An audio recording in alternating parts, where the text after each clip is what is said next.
Today's episode is about releasing perfection because I'm so tired of holding the weight of trying to be perfect, trying too hard, trying to mask, when deep down, I think all of us want to feel seen for all that we are, not just our light. So many of us are so scared to not only be seen for our light, but for our dark too. And there's this perfect balance of being able to be seen for both. I don't know about you, but I feel the most connected to people that are real, that don't mask, that are vulnerable, that are honest and upfront about how they're feeling, what their emotions are. And I'm allowing myself to show up on this episode that way. I'm not using my camera to record. I literally am still in my pajamas. And I'm allowing that to be enough. Because we don't fall in love with perfection. We don't fall in love with performance. And if we do fall in love with that perfection or performance, it always ends up getting unmasked, whether that's with someone else, whether that's with ourselves. It feels so much lighter and so much better to stop pretending that everything is perfect. That performative self, the one that's always trying to hide behind imperfections and emotions, it's exhausting. What if instead we were honest about what we were feeling? We showed up how we were feeling. I used to freak out when I taught yoga if I stumbled over a word, or if I forgot what was next, or I messed up my rights and lefts, because I felt in my head, if I'm in this teacher role, I have to show up as perfect. Yoga instructors show up differently. I have to do that. If I mess up, then why am I a yoga teacher? I'm not good enough. And it came with this imposter syndrome. And it was because I was holding this idea that any teacher, anybody on the mic, anybody on a stage is different. And that they don't hold the same imperfections that the rest of us do. And that is a ridiculous thought to have.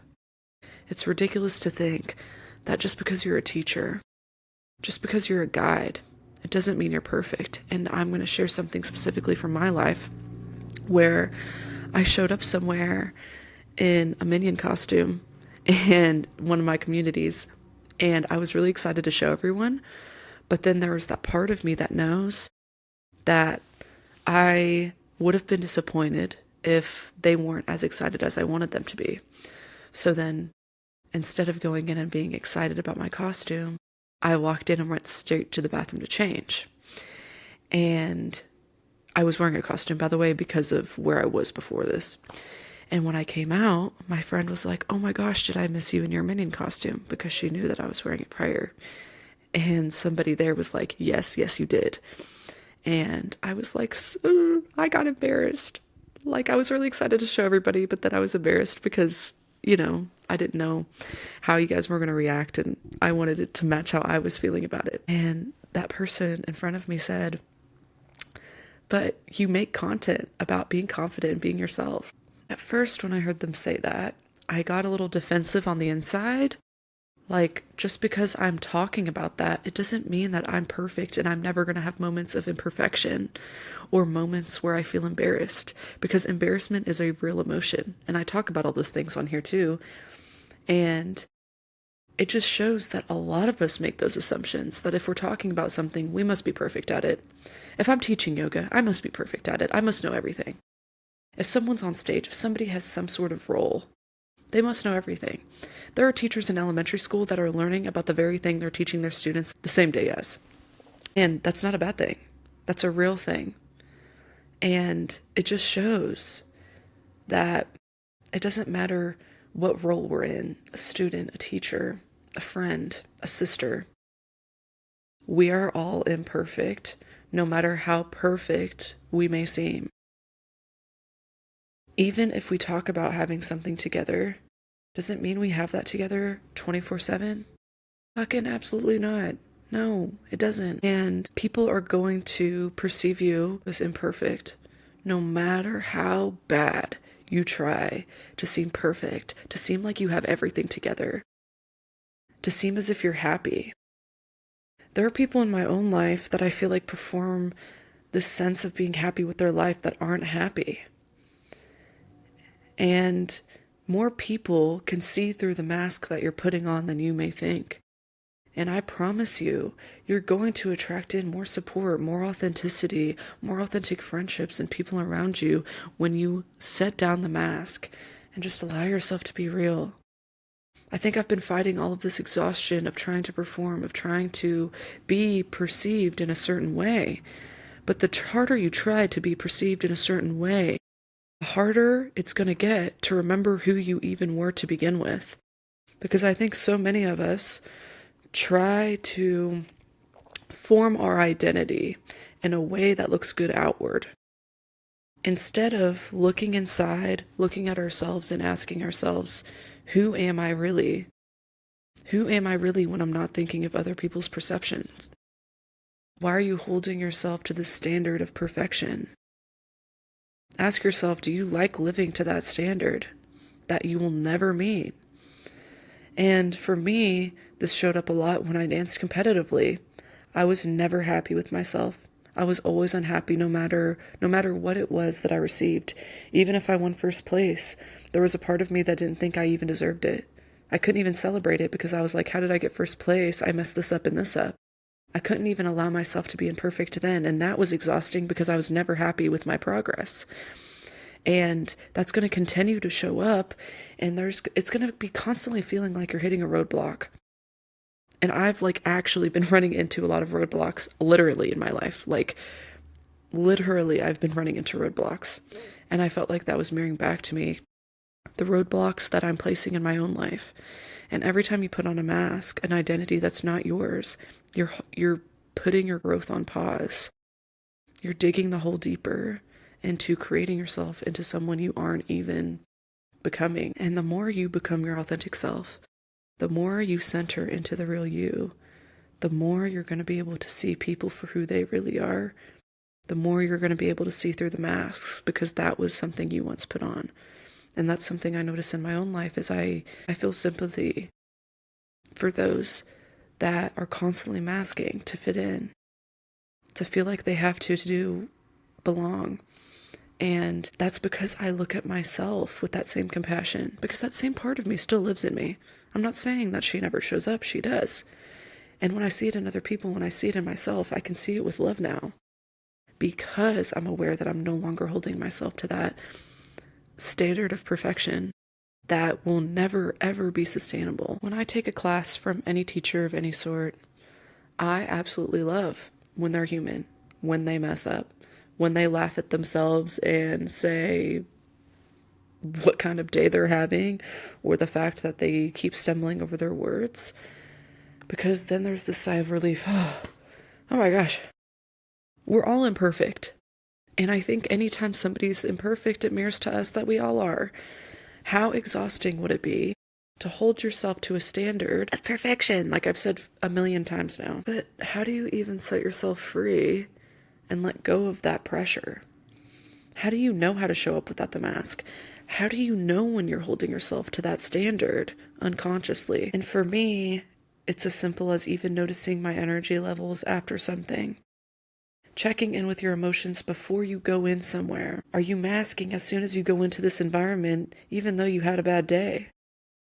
Because for me, I remind myself if I'm having a bad day, hey, I don't have to be happy and bubbly like I was yesterday when I was having a good day. It's okay to walk in and be quiet and still honor what I'm feeling. I don't have to perform. I don't have to cater to other people to make them comfortable. Ask yourself, where are you holding yourself to this perfect standard? And how can you release it? Where is it showing up? Is it only showing up around certain people? How do you act when you're around the people that you love the most and feel the most comfortable around? And how do you act differently in other places, and why? This is going to take self-reflection. It's not as simple as me giving you the answers.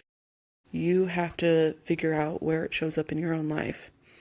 And I think I encourage this self-reflection in a lot of my episodes, because no self-help book, no podcast is going to tell you how to improve certain parts of your life. It can give you tools, But it's like going to therapy and expecting them to heal you. If you're not doing the work outside of therapy, nothing is going to change. Yes, maybe you feel lighter from talking about things, but that's not where the real change happens. We can talk about feelings all day long. We can dress up our feelings all day long by talking about them, but we're not actually doing anything with those feelings if we're not actually feeling them. If we're not actually going inward and noticing our own patterns in our life and being honest with ourselves. Yeah, it's uncomfortable, but that's how we change. And I think a lot of us hold so much frustration in our life, or feeling like things aren't happening fast enough. Things aren't happening like I thought they would. And when you step back and you just allow yourself to let it be that way, let it be imperfect. Oh, it's taking longer than you thought it would. Let it be that way. And just taking the pressure off for something to be a certain way, for an outcome to be a certain outcome. That's all this perfectionist mindset that things have to go a certain way, be a certain way. And that may even show up for you in trying to control others. Because when we're working so hard to control our lives, to control the outcome, to control ourselves in the way we're being perceived, control our life so that way it's perfect, you'll probably get frustrated with others a lot if they're not on time or they're not showing up perfectly. And a lot of us hold other people to this unrealistic standard because we hold ourselves to that. And I'm talking about myself when I say that. I do that. And it's something that I've gotten better at over the years, but it'll show up in times where I am very much in that cycle of perfectionism. And another way you can work on releasing this perfectionism is noticing imperfections in others without judgment. Noticing imperfections in ways people show up that aren't ideal, that aren't perfect, in ways others might even judge them for, but looking at those with non-judgment and looking at them with acceptance, because that's going to help us also in return accept ourselves. People don't fall in love with your perfection.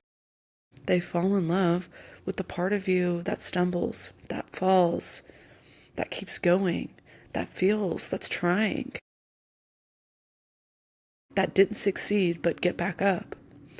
The best success stories are the ones that come from people that have such an imperfect story about hitting rock bottom, about struggling with this or that, about the plan not going as they thought it would. The stories we want to listen to aren't the ones where it was an overnight success. How interesting is that? It's the one where things started off rocky, where their life didn't start out perfect. And someone that just came to mind was Demi Lovato. She has a couple documentaries, and I love them. And I love Demi Lovato because she is so imperfect and she owns that shit. She talks about her imperfections. She owns up when she messed up. She talks about falling off the tracks. She talks about improving. And we're so into watching that and hearing those stories because we want to feel seen for all of that too. There's a quote that's been in a couple of movies that I've watched that has absolutely changed my life. I actually planned on using this quote for a different episode in the future, but for some reason I feel called to read that now. And the quote is from Coach Carter, but it's also from a movie called Aquila and the Bee. And the quote is this: "Our deepest fear is not that we are inadequate. Our deepest fear is that we are powerful beyond measure. It is our light, not our darkness, that most frightens us. Your playing small does not serve the world. There is nothing enlightened about shrinking so that other people won't feel insecure around you. We were all meant to shine as children do. It's not just in some of us, it's in everyone. And as we let our own light shine, we unconsciously give other people permission to do the same. As we are liberated from our own fear, our presence automatically liberates others." Now, this quote is originally from Marianne Williamson's book, A Return to Love. The way that I just read it was from Coach Carter, and that's how they recited the quote, because the quote is actually a little bit longer if you read it in the book that I just mentioned. But how this ties into perfectionism is the fact that we keep ourselves small by trying to be perfect. And we just said that it's our light, not our darkness, that we most fear, right? And that's why I like that quote, because you can interpret that quote in so many different ways. We become magnetic when we own who we are at our core, when we stop fearing our potential. Who would we be if we didn't try to be perfect all the time? Who would we be if we allowed ourselves to be human? Because so many of us keep ourselves stuck and we keep ourselves small by trying to be perfect, by trying not to be too big, by trying not to be too vibrant. And I think a lot of us shrink our personality down by trying to conform to what we think would best fit society, would best fit the people around us. And I want you to interpret that quote in whatever way you feel called to. And another example in how allowing myself to be imperfect shows up is admitting when I'm nervous or admitting when I feel uncomfortable. Because then that way we're not trying to mask, we're not trying to be fake and fake how we feel. And again, I've mentioned this in previous episodes where, we hear that saying, fake it till you make it. And I do think that sometimes that is important to just go ahead and show up as that confident self, but also acknowledging that you do feel insecure. And again, I say again, because I talk about this a lot, everything is not black and white. Okay, things that I say, you're not going to be able to apply to every single thing in your life. And people get so frustrated at certain reels that people post because people automatically think that it's being pointed at them and directed at them and their situation. And that goes in with being misperceived. We're going to be imperfect. We're going to communicate things in ways that people don't understand, in which people jump to a different conclusion than what was intended based on their experiences. But guess what? They're going to fucking do that no matter what, so we might as well show up as ourselves and be imperfect, because people are going to misperceive us no matter what. And it's going to be more exhausting trying to be perceived in a certain way, trying to explain things so people understand you. There is nothing worse than trying to make someone understand you or understand where you're coming from when they aren't. Because the harder you try, the more frustrated you get, the more you want to cry, the more you want to break down on your knees and say, I just want you to understand. I just want you to see me. It's that inner child crying out, wanting to be seen. But what if crying out and just being who you are is how yourself is able to be seen? I remember the other day I communicated something with someone and I literally said, I'm nervous to communicate this because I'm really bad at doing this. But I have to tell you, blah, blah, blah. And I told them and it was fine. But I felt way better about being honest that I was nervous about doing it than trying to mask, because it was something I felt really nervous about and I knew it was going to be more exhausting trying to appear confident bringing up this thing when I really didn't feel that way. This isn't going to be black and white, because maybe your goal with communicating something is to be confident, and maybe it's not someone that you're going to feel comfortable explaining that you feel uncomfortable voicing that. So to follow everything up, I'm going to go back to some of those points I mentioned previously about embracing our imperfections. And first, just noticing, how do you hold yourself to that standard of perfection, and how can you show up differently? How can you show up as yourself? How can you show up real? And next, when you start getting really frustrated about something that's not turning out how you wanted, just let it be messy and real instead. Maybe the next time you communicate something and you're feeling nervous and it feels more exhausting to hide that, communicate that you're feeling nervous. Maybe you're speaking in a class and you really don't like speaking. Maybe that's how you start off your speech.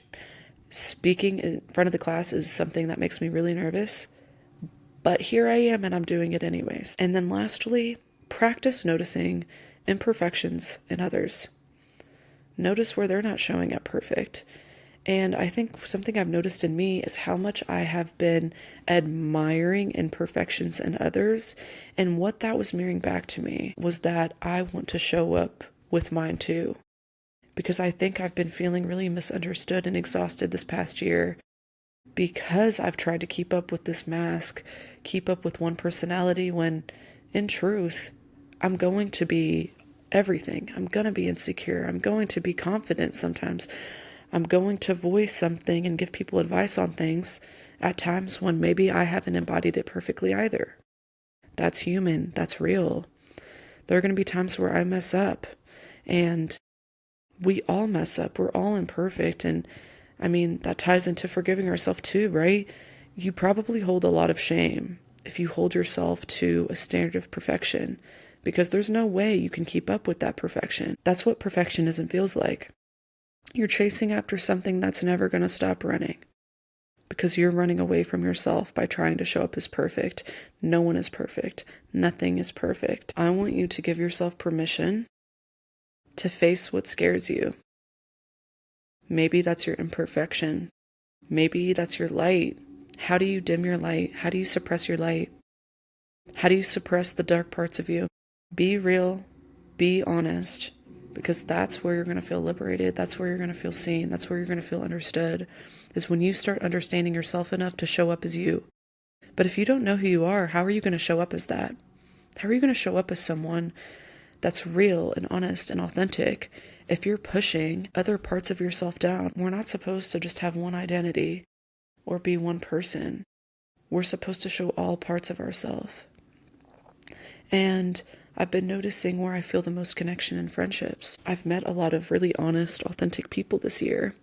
And something that's inspired me about some of these people is the fact that they're honest about their feelings, or honest about ways that they overcompensated for confidence by doing this thing and then regretting it. And if you feel uncomfortable being seen for those imperfect parts, see them for yourself first. How are you going to be okay with other people seeing and embracing those parts of you when you haven't even seen or embraced them yourself? If you take away anything from this episode, I want you to take away that our imperfections is what makes us whole. Our imperfections is what really makes us beautiful.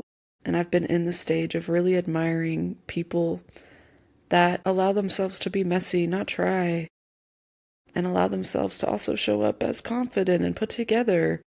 We are all the things, so let yourself be all the things. Shine your light to the fullest extent, because if you're a perfectionist, you're dimming your light to an extent, which goes back to the quote I mentioned earlier. So embrace yourself, embrace your light, embrace your dark, let both shine, and let them both shine to the fullest extent. Let yourself be messy to the fullest extent. Let yourself be joyful and happy and vibrant. And don't suppress what you want to say. Don't suppress what you want to do. Don't suppress your dreams. Be who you want to be. And every day when you wake up, have your goal to be more authentic, to be imperfect. You deserve love. You deserve the things you want. You deserve to embrace all parts of yourself and to feel truly seen because you see yourself. I literally love you guys so much. And I so appreciate you guys, especially if you made it this far in the episode. Let me know what you think in the comments. Sending love your way, sending joy your way. And I'm sending you guys the energy and the courage to show up as your full, authentic self, so that way you can unconsciously give people permission around you to do the same thing with themselves. I'm Kendall Joy, your host of the Joy with Kendall podcast. And that's all I have for you guys today. Bye.